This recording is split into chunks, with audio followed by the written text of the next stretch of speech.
Hey, everybody, it's FCC Supporter Square. I am your host, Matt Warman. We are missing Mark Suffin because we all miss Mark Suffin all the time. As you might see, that is somebody we've seen before on our podcast. On audio, you probably haven't seen him because it is audio, but this is my friend Josh Wilson. How we doing, Paul? So he Happy said to be back. he said at the beginning of the season, we talked really, I think before it started or the first couple of weeks, that he was very excited. He said, "Oh, we're going to be very, very good," and we said, "Ha ha ha, you're wrong." And so he goes, "Do you feel me now?"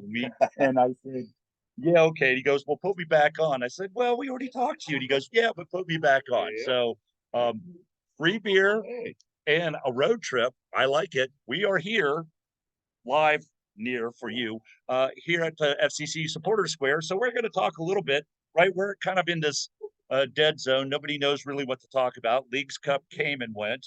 We'll talk a little bit about that. U.S. Open Cup is still going, but that's not here yet. MLS is still going, but not here yet. So what we talk about, I'm not exactly sure, but we'll figure it all out. So say something to our fans, Josh. Happy to be back, folks. Happy to have been right, and happy to say I told you so. And then one more thing. I'm right about Alvaro Barrial, or was I right about Alvaro? I tell you what, if we're going to do a review of all the goals that have happened this season in any league, that Barrial goal against the Riverhounds I was literally behind the goal, about two rows in front of you when that happened, and we all went, did that just happen? Like the whole stadium was silent for half a second because they were like, wait, did that happen? Yeah. And then we went, it was crazy. I actually, in that moment, and when that happened, that corner, I pointed out. I said, Alvaro, top of the box. Alvaro, top of the box. He's wide open. I thought it was going to be essentially like a short. I didn't expect him to rip it off the left foot. Man, I've never seen a goal like that in my outside of the boot is the hardest kick to do on a half volley, right? I mean, you get it on the laces, you keep your knee over. I'm not going to get into all the technical aspects of that. Maybe I haven't tried that a couple of times. But that is a very difficult. That's a very difficult goal. And what I remember was it swerved outside of the post, and then at the last 10 or 15 feet, just swerved right back in. It was amazing.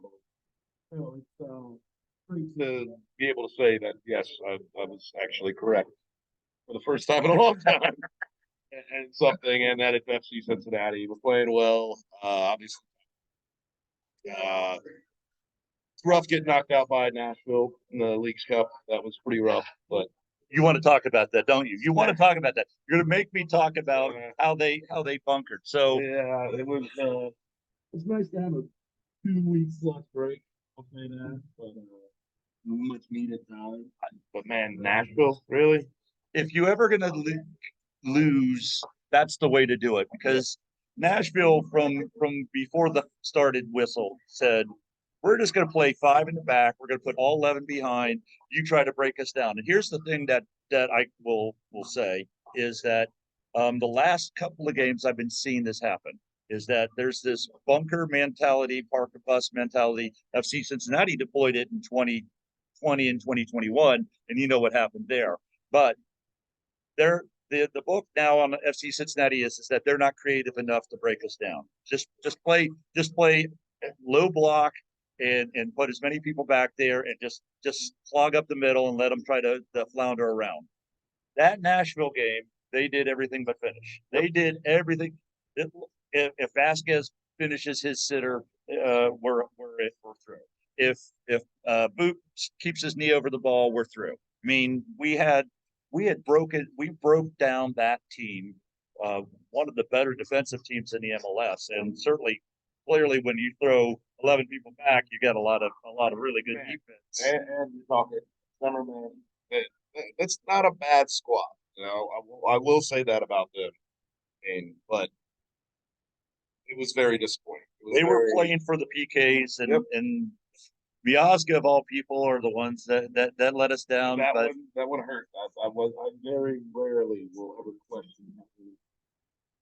That one seems a little taking Bufa out in what, like the 83rd or 85th, seemed a little goofy, but hey, that, hindsight's 2020. Putting that when you had Ovina still able to take a PK, I just didn't like that decision. But hey, I like 99.9% of Pat Noona's decisions this season, so I cannot complain too much. I liked how they played. I thought they played a really good game. I feel like if we played a traditional extra 30 minutes before PKs, that probably would have gone in our favor. But it is Leagues Cup, so sadly the quad is out of our reach for this year. But we still have the treble of Supporter Shield, MLS Cup, and U.S. Open Cup. So this goes to the question I'm going to ask you. Well, not the elephant in the room. Yeah. So do you feel cheated if Messi somehow puts us down? Because there's no way that Miami team beats us at home. We already beat them once. There's no way that team as constructed would beat us at home, and there's no way that that team constructed would mess with us in any way. They wouldn't even be in the MLS playoffs. But so No. so what's your take on it? Because you've got good teams. unlike us at FC Supporter Square, FCC Supporter Square, we have bad takes. That's actually literally a segment we have. So what's your good take? It's awesome to have him here. It is beautiful. It's growing the game in the United States. The same side of the opposite side of that coin is that uh, it's bad for club supporters. For instance, I just saw what's going on with Inter Messi, Inter Miami. I mean, with what's going on in the Leagues Cup and not allowing their season ticket numbers to buy tickets to the Leagues Cup.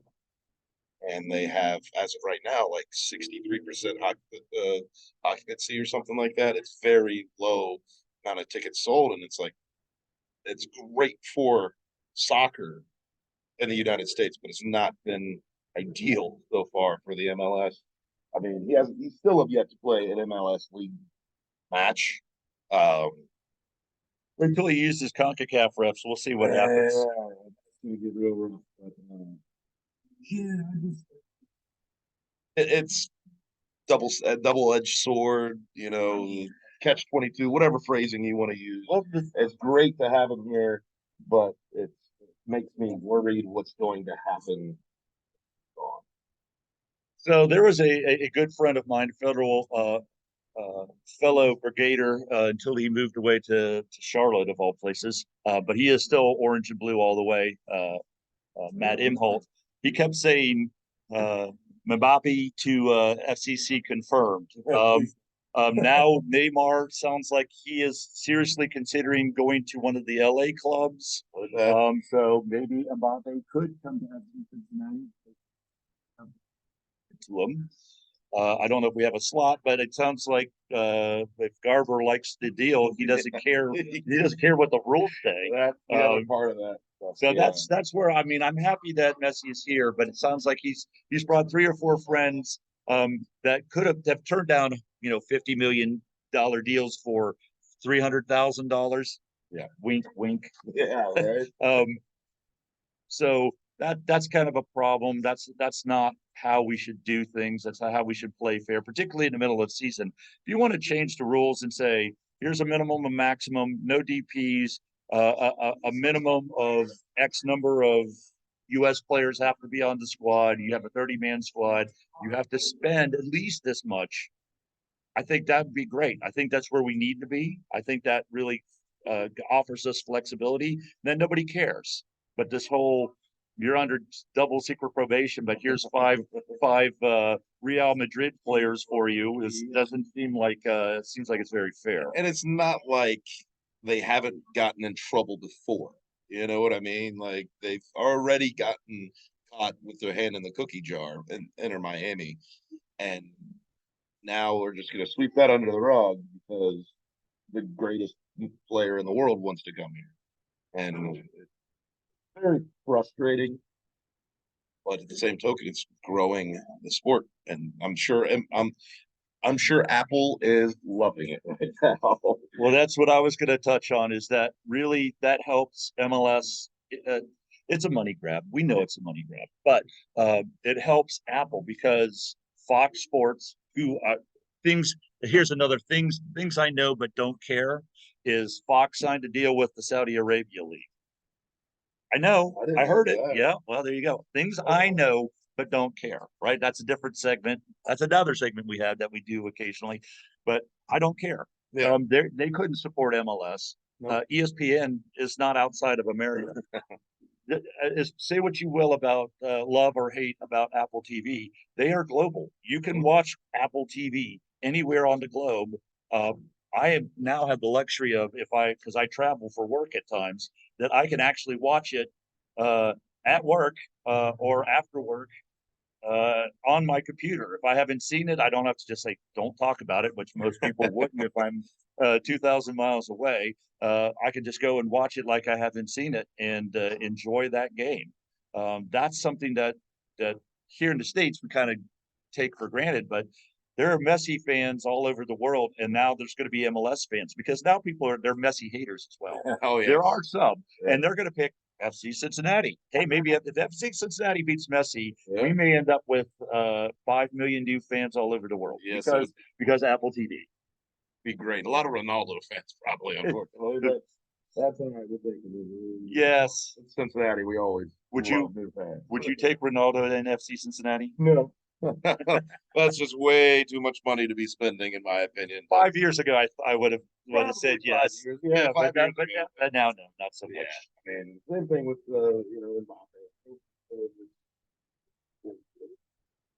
I'm a Cincinnati sports fan, period. And right before the trade deadline for in the MLB, it was the Shohei Ohtani talks, right? And it's one of those things you don't in baseball you don't sell the farm for one player, and this and MLS soccer you don't break the bank for it. That's the way I look at it. You're building something here that has longevity, and and we have something in this city that a lot of places in the MLS don't have. And we're probably going to have Lucho Acosta be a member of this city for a very long time after he retires. Loves it here. He said he has, things like that, like brings people here. That when we did the, oh boy, the season ticket member thing, uh, uh, something, I can't remember what they called it, but it was The meet and greet. the Matt, yeah, or the Pat Noonan and Chris Albright thing. Well, that's the Bailey thing. Yes. Yeah, the Bailey. I can't remember what it was called. But fantastic. Great event they put on there. But Pat made a comment that he's lived in Manhattan Beach. He's lived quite a few places all over the country, and he and his wife both say that he loves this place. Like that's what I think we have to offer as a Midwest club, and that most clubs in the Midwest don't have. We have a lot to offer as a city, and to break the bank to get somebody like Mbappe, Ronaldo, Messi, something like that is, I think it's detrimental not only to the team but also to the league in many ways. Unless, like you said, Garber decides to just release the reins and say, "Go ahead, guys, figure it out on your own," and then that gets really, really messy. If you know what I mean. No pun intended. Pun intended. Yeah.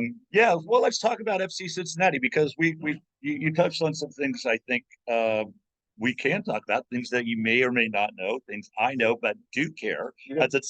That's yet another topic that we try to do is Alvis Powell has been extended. Yeah. I thought that was a little bit of a surprise, but given his age and the first time he was here, he was treated poorly because he was playing like a wingback, but the coach wasn't familiar with how wingbacks play, and so he's like, "Oh well, he's out of position." No, he's not out of position. He was doing what he was supposed to do. So he left for Philadelphia, showed you what he could do, came back.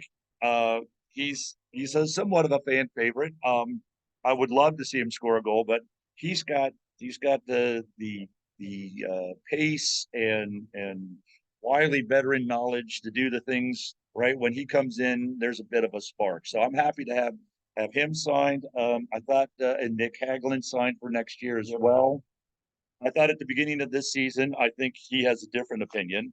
But at the beginning of the season, I thought Nick Hagelin was the brand ambassador for FC Cincinnati, not one of the starting center backs. He proved me wrong, just like Josh has proven me wrong, which is pretty easy to do, I think. But there you go. So, what do you think about those two signings? And So I think that Alvis Powell, that signing is a great signing. Like you said, he's a veteran. Um, the great thing about Alvis Powell is his versatility. I can see him. Obviously, he's played center back in a pinch this season. I could even foresee him in another pinch if we ever had to play him like a center defense mid. Say Moreno's down and Angelito's down, and you just need somebody there. I think the guy's skilled enough to play that position. He reminds me of a bit of a defensive Yuya Kubo in many ways. Um, and then I think the other great thing with him is he is going to teach. After I rewatched that match against Nashville on Monday or Tuesday this week, and Brett Hall's got some skill on the ball, man. He is a talented young. He's very reminiscent of Johnny Nelson. Um, I'm not Johnny Nelson. I'm sorry, Andrew Gutman. yes, that's a good one. Very reminiscent of Andrew Gutman. And I think that having Alvis Powell there to show him how to be a professional, first off, and then also how to play in the system is great. We have Santi Arias if he, he's getting up in age, but if we have him for maybe next year or something, that's yet another guy that's going to be able to teach him. But back to Alvis Powell, I think it's a great signing. I know he's getting up there a little bit in age. He's losing a little bit on his pace, but like I said, the guy is so versatile and utilized all over the pitch defensively. I'd love to see him get a goal, though. I really would. I'd also love to see Uncle Ray or Reverend Ray get a goal. I mean, he's got the verticality. Is that a word? He's able to still get now. up. He can still get up and get the headers offensively, defensively. Sometimes a little too well defensively, if you know what I mean. Own goal. Oh, that was okay. Let's talk about that. All right. Just blank out that it was an own goal. If you saw that cross and that flying header that he put right in the corner of it caught the keeper by surprise. There was no way that keeper could have had a chance to. Oh wait, that's right. There's an own goal, but it was spectacular. That's got to be on his reel. Yeah, it should be. No, he's obviously with him being a Cincinnati kid, it's he's tied to the club, tied to the city. He'll always be a fan favorite. I'm happy to have him as a club ambassador. Holds Nick 29, 30, maybe. Yeah, something like that. Yeah, he's getting up there. So what is it? It's big stick. Nick? Yes, big stick. I think that's what you guys say in the Bailey. Yeah, he's one of our own. He's one of our own. Yeah. No, he's definitely a guy that in the next couple of seasons we'll see him trickle off on minutes played. I can see him being a 65th minute sub, 75th minute sub, somewhere around there. I think you're seeing that with Murphy, right? Because Murphy, the red card machine, is trying to learn his way. I think, and this is where having such a lead in the Supporter Shield and playing Leagues Cup, resting Celentano, who needs to work on his game a little bit. I mean, he makes some great saves. He is our number one keeper. I'm not saying anything like that, but there are some things. Yeah, absolutely. So he's had a whole month to work that kind of stuff out with the keeper coach, and go to Florida for a week and get a tan or whatever he's doing. So that's all over. That's good. So Murphy's kind of working his way in. And yeah, I mean, Murphy, from the get-go with Murphy, I haven't been too keen on him personally. I think that he's got the talent, he's got the skill, he's got the ability. It's just sometimes he makes some foolish, bullheaded plays. And in the moment, last season I think he had if I remember right, there was a play against Columbus or something. I mean, instead of just clearing the ball out defensively, he tried to stop it in the box right on the goal line, fell over the ball. Somebody, I can't remember who we were playing. Like I said, they got the ball, centered it, and they scored. And I was like, you just kick the ball out of bounds, even if it's a corner, just clear the ball, man. It's easier said than done, obviously, but it's one of those bullheaded plays that if you have the ability to be at this level, I mean, just got to get it mentally, and I hope he does. I mean, he's got all the talent in the world back there. It's not all up there right now, and players like Haglund and shit, or shoot, even Powell, You're like guys like that are like those are the types of guys that we need on this club for the Ian Murphys of the world. And yeah, I think he has a lot of potential to grow with this club, but got to figure it out. So we're gonna do one more thing because we always do interview our fans, and even though we have interviewed him already, he does have some other news, exciting news, and that's kind of what we'll talk about in a minute of where I am. Speaking of, we probably need to get something. Yeah, I would say as soon as this is over, we've got more things in store for us personally. And you should come and join us and join him because he does some amazing work, and he'll talk about that in a minute. So since I brought you in early and you talked about how well we did this year before we did well, let's talk about 2024 before we talk about your exciting other news. So what do you see 2024? So if we win the Leagues Cup, or not the Leagues Cup, the MLS Cup, we're playing CONCACAF. So now we're in the same boat as LAFC and Seattle the years past, where the 2024 doesn't look good because we got a lot of games before we even start the season. Well, I think the elephant in the room is re-signing Lucho Acosta. That needs to be on the front burner, high heat, get it done as soon as possible. I'm assuming that it is done. They're just waiting on something or That's whatever it is. he is not listed as a free agent, so something has happened. So that's things I do know and do care about. Yeah. So with Lucho, but I've heard. So let's talk about this real quick. Your beloved is rumored to go to Ajax for $8 million. Yeah, I think that's going to happen. I think there's a it's lot of another heat here. Yeah, I think it's going to happen 100%. The guy He Alvaro deserves it. Barreal has played himself into an incredible opportunity to an incredible club that finds diamonds in the rough year after year after year. It seems like Ajax is incredible at that and development. I think that he's the type of guy that maybe next World Cup he's back here in America, bring the blue and white stripes for Argentina. I think he's that talented. It's gonna be sad to see him go, but you just gotta enjoy him while he's here. I loved him when he got here because you could see flashes of brilliance, and then you could see flashes of not so brilliance. Yeah. But right, he's 2021 coming from another country, another culture.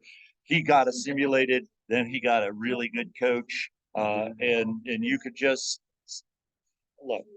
We have Albright, we have Noonan. We're going to lose Ariel. We're probably going to lose Vasquez. I mean, they both have earned it. We both love them very much. But we didn't know anything about Vasquez or Barrial when they showed up. And I believe that Albright has a Barrial replacement. We don't know what it is. He has a Vasquez replacement. We don't know who it is.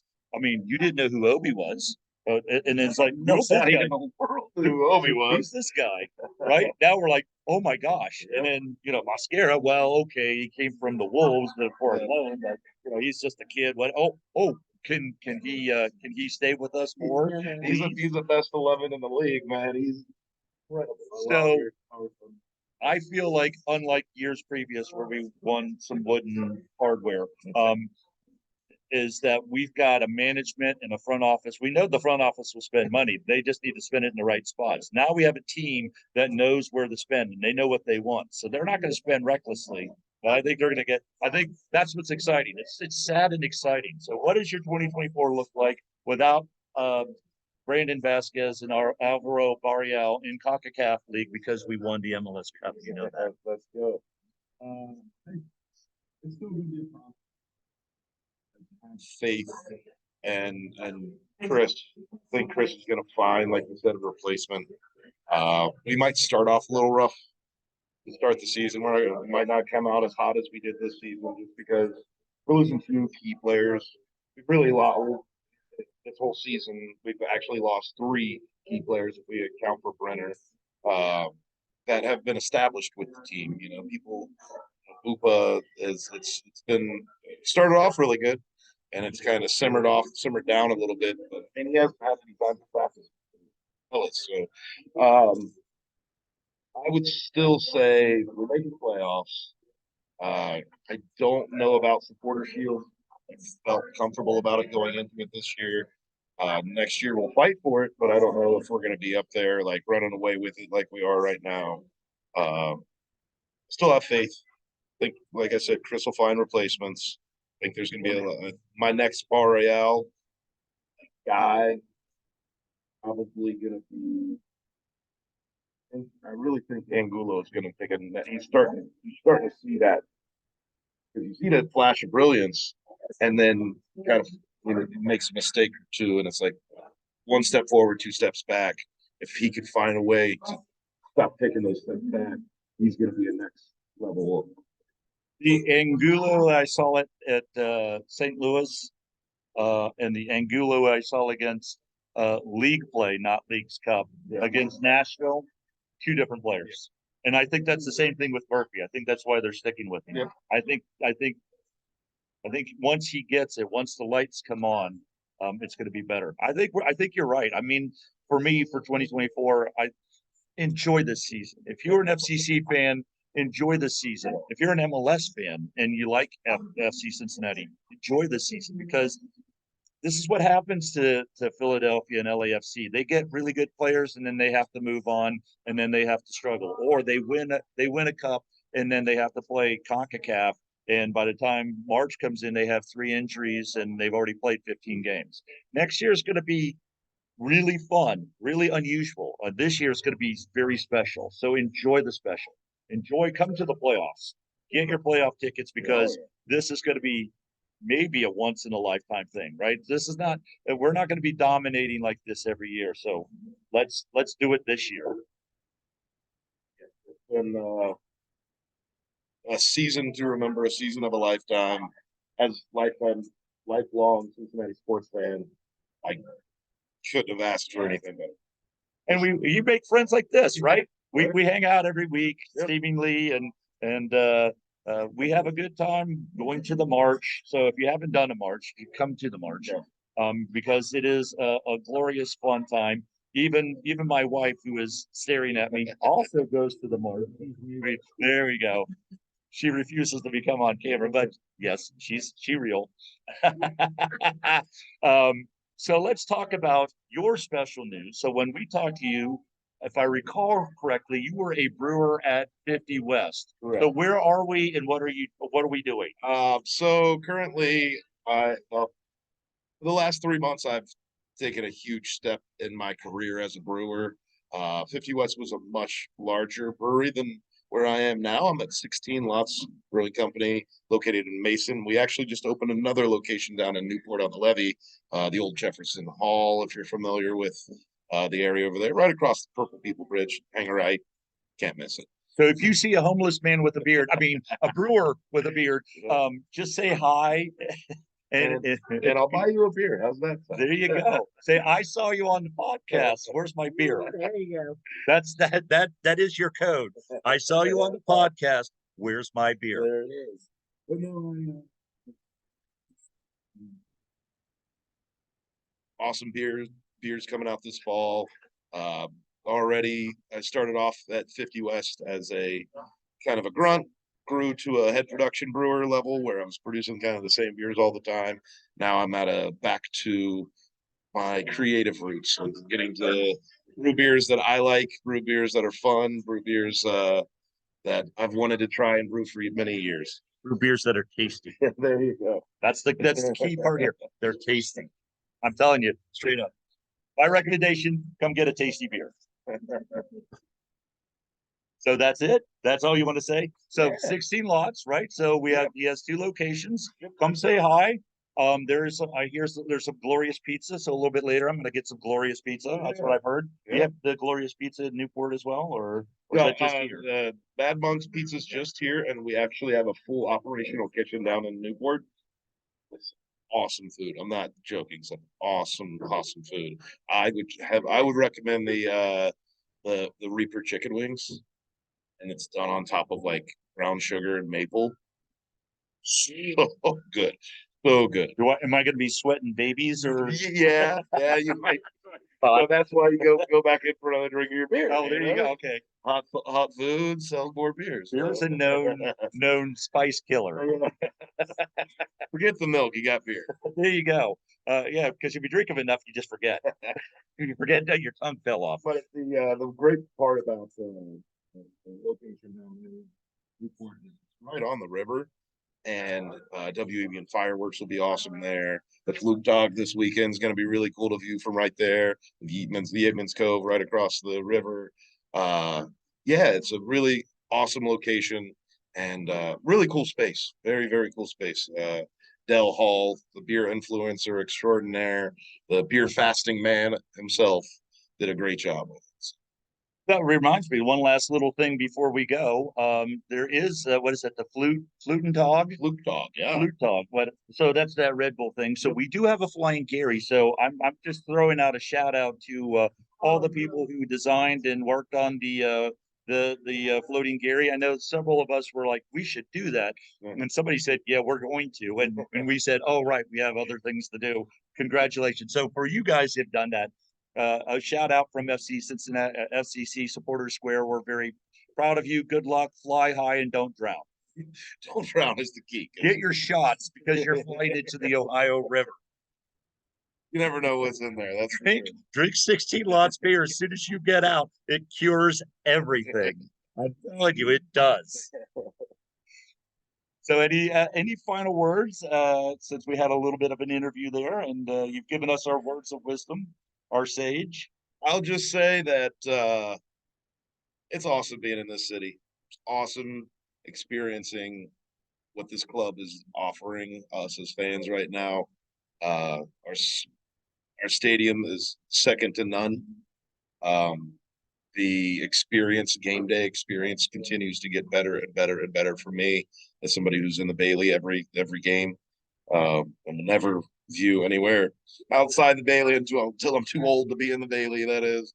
You're going to join the retirement village with the rest of us. I know eventually, I'm going to need to sit down for 90 minutes plus. I'll be singing, but I still sing. I got so we are very close. We haven't done it yet. There's nothing official, but I think we're going to have a midfield maniacs. I've got like 3 or 4 people. There's 3 or 4 people in my section that sing now. So we're getting there slowly but surely. I actually saw a flag during Leagues Cup. Ooh, in midfield. Yeah. Wow, there you go. Sometimes you're the Bailey, and sometimes you bring the Bailey. So I'm gonna be out there smoking. What's that? You're gonna bring your own little drum. I can see you and the Vanguard out there. Yeah. Oh yeah. Shout out to Vanguard. Yeah.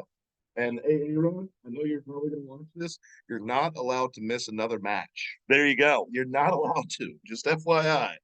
Well, do you see how he does it? I sat next to him for the Pittsburgh game. He stands between 2 rails for 90 minutes plus. I'm up on top. Yeah, and he's only like 4'11" or something like that. I mean, he's tiny. I mean, I barely see him sometimes as he walks by. I mean, look at me. Come on, man. No, I love you, brother. You know that.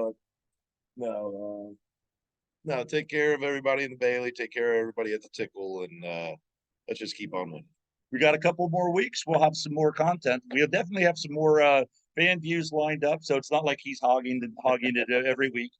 But we had some special things to do, and it's a law, and he's right. So if you're right on my podcast, you get a second bite of the apple. I'm the first. Am I the first second? Yes, you're the first second. Not Hey. even A-Rod is the first second. I know he wants to do his over as well. So so for Josh, I am Matt Warman and my lovely wife as assistants. Thank you for joining us on Thank you. FCC Supporter Square. We'll see you real soon.